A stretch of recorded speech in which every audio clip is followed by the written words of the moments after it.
আন্দামানের দ্বিতীয় দিনে ভোর 5টার সময় রওনা দিয়ে দিলাম ফিনিক্স বে জেটির উদ্দেশ্যে।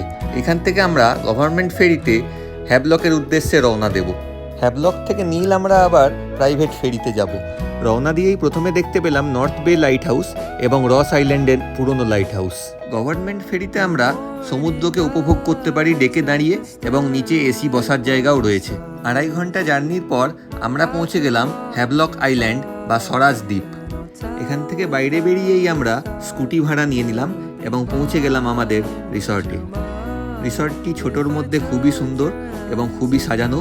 অনেকগুলি আলাদা আলাদা কটেজ ছিল এবং কিছুক্ষণের মধ্যেই আমাদের কটেজ আমাদেরকে দেওয়া হলো, এবং দেখতেই পাচ্ছেন রুমটি খুব সুন্দর, পরিষ্কার পরিচ্ছন্ন। রুমের মধ্যে এসি, গিজার এবং সমস্ত সুবিধা ছিল, এবং মেনলি এর পেছনেই ছিল সমুদ্র, যেটা এর প্রাইভেট বিচ, যেখানে আমরা যখন খুশি হেঁটে যেতে পারতাম।